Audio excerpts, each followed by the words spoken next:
Shalom saudara yang diberkati dan dikasihi oleh Tuhan Yesus Kristus. Salam jumpa kembali bersama dengan saya.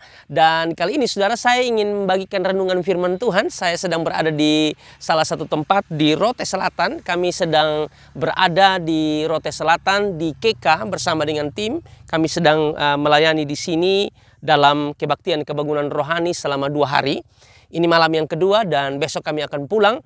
Dan pada kesempatan ini saudara, saya ingin menyampaikan dulu satu hal penting bagi kita, saudara, pesan firman Tuhan bagi kita. Karena saya percaya saudara bahwa kita tidak bisa hidup tanpa firman Tuhan. Saudara, oleh karena itu pada hari ini saudara, saya ingin bicara tentang kesempatan, ya. Hidup ini adalah kesempatan, dan di beberapa bagian video saya sudah bicara bahwa hidup ini kesempatan. Oleh karena itu kita pergunakan sebaik mungkin waktu ini, kesempatan ini saudara, untuk mempermuliakan nama Tuhan. Karena kita tahu bahwa kita tidak selamanya ada di dunia terus, kita pasti meninggal, kita pasti mati, ya. Karena memang ini waktu tidak selamanya kita ada di dunia, saudara, ya. Kita pasti mengalami hal demikian, tapi pastikan kita mati, pastikan kita meninggal dalam keadaan kita mempergunakan kesempatan ini sebaik mungkin, saudara, untuk memuliakan nama Tuhan, saudara, ya. Dan kita tahu bahwa Efesus pasal yang kelima ayat yang ke-15 mengatakan bahwa perhatikanlah dengan seksama bagaimana kita hidup. Kita harus memperhatikan hidup kita, saudara. Hidup kita sudah mempermuliakan Tuhan atau tidak? Kita sudah mempergunakan kesempatan ini untuk melayani, untuk melakukan segala sesuatu yang terbaik buat Tuhan atau tidak? Itu menjadi pertanyaan buat kita. Nah, saudara, beberapa hal yang harus kita perhatikan berkaitan dengan kesempatan. Jika hidup ini kesempatan, saudara, maka pertanyaannya, kesempatan untuk apa?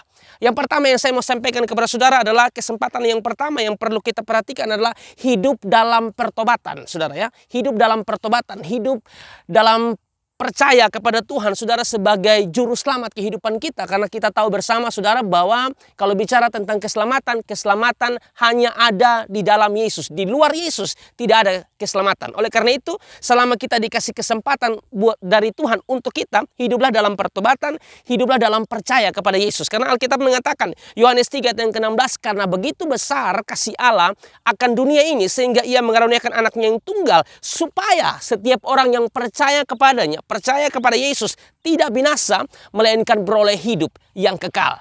Ya, saudara, jadi memang kita harus hidup dalam pertobatan, hidup dalam percaya kepada Yesus, karena tidak bisa tidak, saudara, keselamatan hanya ada di dalam Tuhan Yesus Kristus, saudara. Bahkan di ayat yang ke-18 dikatakan, barang siapa percaya kepadanya, ia tidak akan dihukum. Barang siapa tidak percaya, ia telah berada di bawah hukuman, sebab ia tidak percaya dalam nama Anak Tunggal Allah. Jadi memang kita harus hidup dalam percaya kepada Yesus Kristus Tuhan, saudara, ya. Ini menarik untuk kita perhatikan bersama-sama. Bahkan di dalam Yohanes 14 ayat yang ke-6 mengatakan bahwa kata Yesus kepadanya, akulah jalan kebenaran dan hidup. Tidak ada seorang pun yang datang kepada Bapa kalau tidak melalui aku. Sekali lagi, saudara, ini kesempatan buat kita untuk bertobat, yang untuk hidup percaya kepada Yesus. Karena, saudara, hanya di dalam Yesuslah, saudara, kita bisa beroleh keselamatan. Yang kedua, saudara, yang perlu kita perhatikan di sini, kesempatan untuk apa, saudara, yang perlu kita pelajari. Yang kedua adalah kesempatan untuk melayani Tuhan.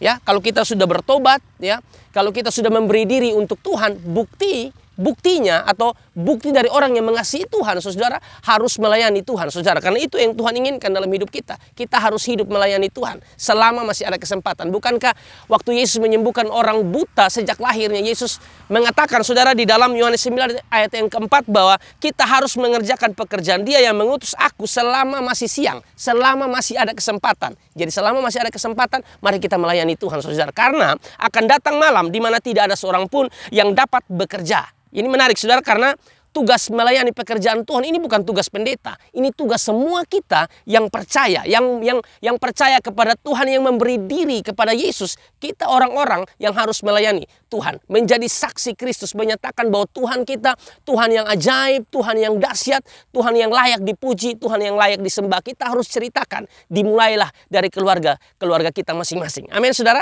Dan poin yang ketiga yang perlu kita perhatikan di sini, saudara, kesempatan untuk apa, saudara? Ya, kalau hidup ini kesempatan untuk apa, saudara? Yang ketiga harus kita perhatikan adalah berbuat baik kepada semua orang. Dikatakan di dalam Galatia 6 ayat yang ke-10, karena itu selama masih ada kesempatan bagi kita, marilah kita berbuat baik kepada semua orang, terutama kepada kawan-kawan kita seiman. Ya, hidup ini kesempatan, dan kalau kita masih diberikan kesempatan menjalani hidup ini, belajarlah saudara untuk berbuat baik kepada semua orang, terutama kepada teman-teman seiman. Saling menolong, saling membantu, saling berbagi satu dengan yang lain. Itu yang Tuhan inginkan dalam kehidupan kita. Karena seseorang akan dikatakan mengasihi, seseorang akan dikatakan mencintai pada saat ia mampu mewujudkannya. Dan kalau saudara bilang saudara cinta Tuhan, kalau saudara bilang bahwa saudara mengasihi Tuhan, saudara, maka saudara harus wujudkan itu lewat kehidupan saudara, lewat tindakan saudara. Bagaimana saudara memperlakukan orang lain. Seringkali saya bilang saudara bahwa kasih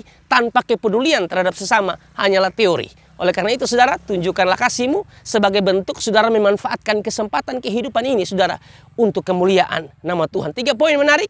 Ya, hidup ini kesempatan, dan kesempatan untuk apa? Yang pertama, hidup dalam pertobatan, terima Yesus sebagai Tuhan dan Juru Selamat. Yang kedua, hidup melayani. Ya, yang ketiga, saudara, berbuat baik kepada semua orang, terutama kepada teman-teman seiman. Hanya ini pesan saya yang bisa saya sampaikan kepada saudara-saudara semua. Hari ini malam yang kedua KKR kami, saya mohon dukungan doa dari saudara-saudara semua. Sampai jumpa.